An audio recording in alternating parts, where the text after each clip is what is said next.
एक बार 4 बहनों में श्रेष्ठता को लेकर के लड़ाई हो गई। 4 बहनें जिनका नाम था भूख, प्यास, नींद और आशा, और चारों में ये लड़ाई हो गई कि सबसे श्रेष्ठ कौन है। भूख कहती कि मैं श्रेष्ठ हूँ, तो प्यास कहती नहीं मैं श्रेष्ठ हूँ, तो नींद कहती नहीं मैं श्रेष्ठ हूँ, तो कभी आशा कहती कि मैं श्रेष्ठ हूँ।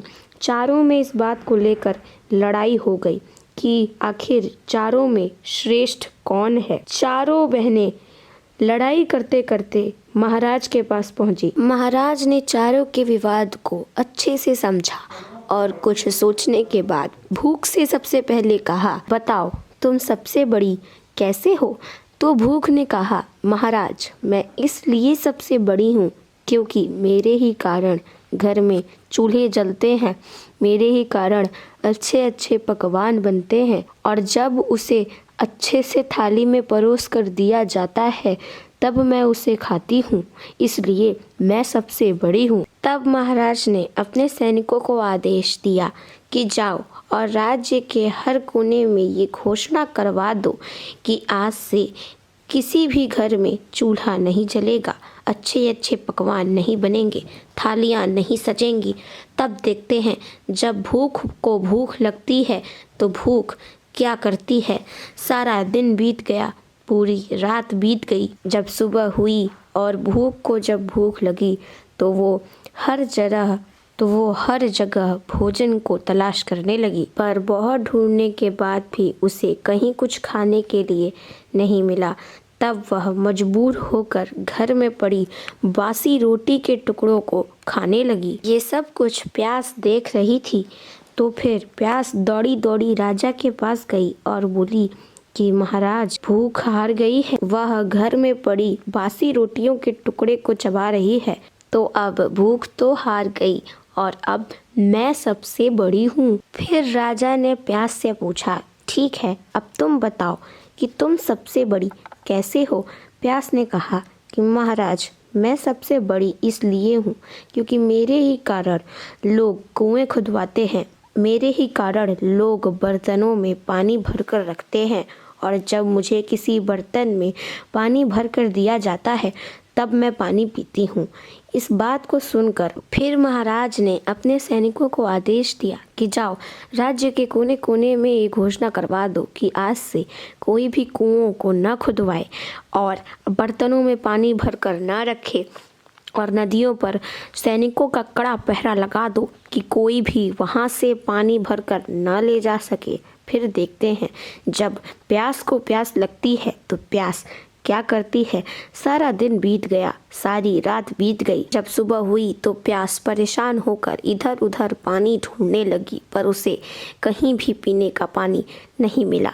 फिर वह एक गड्ढे में भरे गंदे पानी को पीने लगी, और यह सब नींद देख रही थी। नींद दौड़ी दौड़ी राजा के पास गई और कही कि महाराज प्यास भी हार गई क्योंकि वह गड्ढे में भरा गंदा पानी पी रही है, और अब मैं ही सबसे बड़ी हूँ। महाराज ने कहा, नींद तुम बताओ तुम सबसे बड़ी कैसे हो।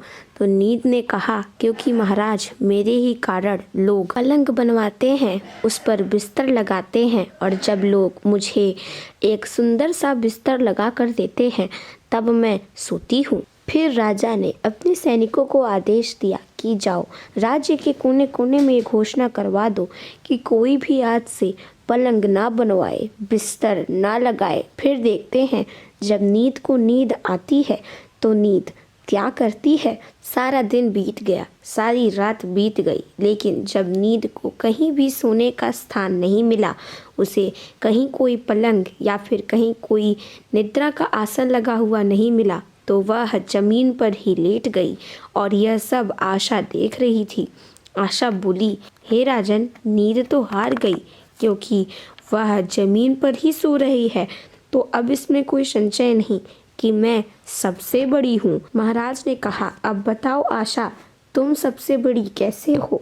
आशा ने कहा कि महाराज मैं इसलिए बड़ी हूँ क्योंकि लोग मेरे ही कारण नौकरी करते हैं, मेरे ही कारण काम धंधा करते हैं, मेहनत मजदूरी करते हैं, परेशानियां उठाते हैं, लेकिन आशा के दीप को बुझने नहीं देते हैं। फिर राजा ने कहा कि पूरे राज्य में घोषणा करवा दो, कोई भी मेहनत मजदूरी ना करे, नौकरी काम धंधा न करे और ना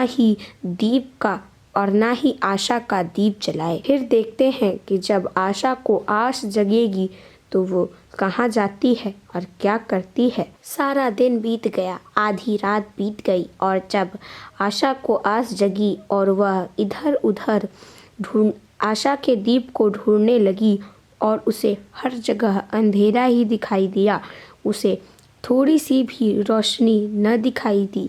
तब उसने देखा कि एक कुम्हार एक टिमटिमाती दीप को लेकर काम कर रहा है, मेहनत मजदूरी कर रहा है। आशा वहां जाकर टिक गई। राजा ने देखा कि कुम्हार ने जो मिट्टी के दिए बनाए थे वो आशा के अनुसार सोने के हो गए। कुम्हार की छोटी सी झोपड़ी सुंदर महल बन गई। इन सब चीजों को राजा ने देखकर यह घोषणा की कि भूख प्यास नींद और आशा में आशा ही सर्वश्रेष्ठ है, आशा ही सबसे बड़ी है। ये दुनिया एक आस पर, एक उम्मीद पर ही टिकी हुई है। हम सब के जीवन में एक आशा ही है जो हमें नामुमकिन काम को भी करने की ताकत देती है। आशा घने अंधेरे में रोशनी की उस किरण की तरह है जो मनुष्य को घंघोर कष्ट में भी जीने की प्रेरणा देती है।